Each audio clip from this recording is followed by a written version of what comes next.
Hey guys, so today for dinner I am going to make a healthy version of one of my favorite dishes called Jjajangmyun, which is a hybrid Korean Chinese noodle dish. I'm really excited to share this with you. We're going to start with 1 tablespoon of olive. So I'm actually trying really hard to be conscientious about how much refined oil I'm using, and that includes coconut oil and olive oil. Everybody thinks those are so healthy, but they're just as fatty as all the other oils. So I'm actually measuring my oil. I encourage you guys to do the same. So let's talk about what we're going to add. I have got a shit ton of cruciferous vegetables. These are probably the healthiest vegetables out of all of the greens, and in this case reds, that you can eat. So I've got some red cabbage, and I had a whole half of a cauliflower head left over from dinner yesterday. So I'm going to heat that up as well here. Look at how gorgeous this is already starting to look. We're so ahead of the game, guys.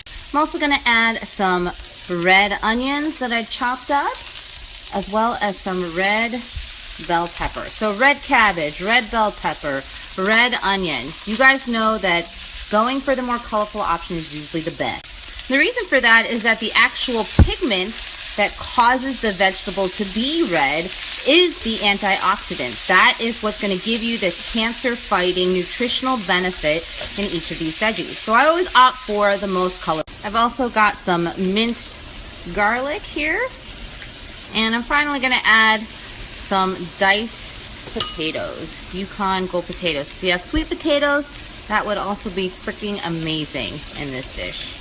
Alright, so we have added a bunch of veggies. We've got these cruciferous vegetables, we've got tons of antioxidants. We're going to take it up a notch, and I am going to add half a teaspoon of turmeric to our jjajangmyeun. Definitely not a traditional ingredient. Now, everyone already knows that turmeric is the best thing ever. It's like the cool new thing, but I'll bet most people don't know that some people don't absorb the turmeric very well. And I have recently read that cracked black pepper helps with absorbing turmeric.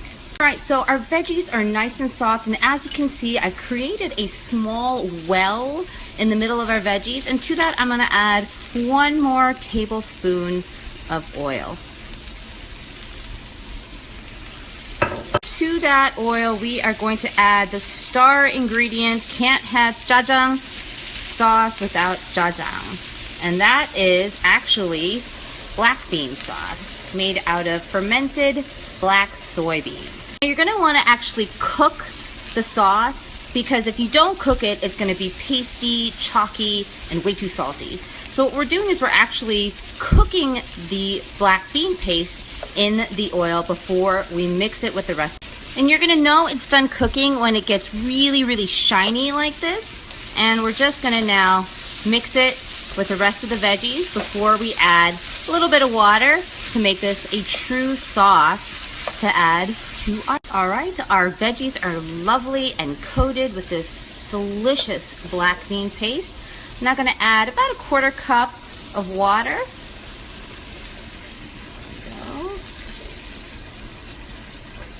Alright, so I added probably another, I don't know, 1/2 cup more water. You guys can, determine based upon how much veggies you put in, how much water you need. And now I'm going to add just about a tablespoon of maple syrup in lieu of sugar.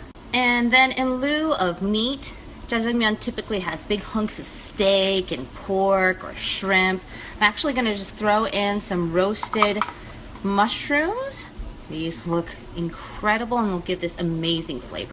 So my sauce is fairly thin here, and I bet you if I had, an hour, I could get this really nice and thick, but I'm going to take a little bit of help.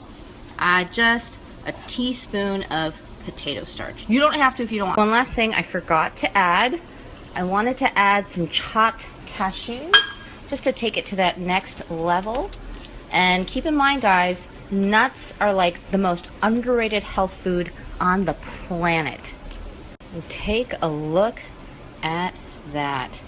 I love how eating healthfully is not just about what to remove, like excess fat, meat, and all those things, but what you can add, like nuts and beans and veggies. So one final thing about how to make this healthier, we're going to use gluten-free brown rice pasta, spaghetti noodles, instead of the traditional white flour, jjajangmyeon noodles, just because it's healthy and it tastes just as good.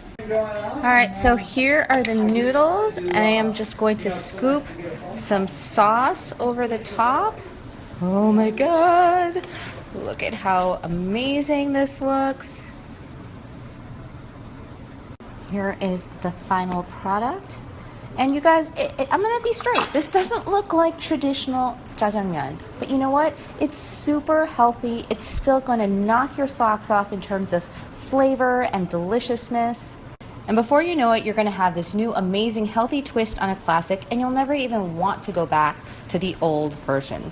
I don't. I think this is so much better than the traditional jjajangmyeon. I don't miss it at all. So bon appetit, enjoy.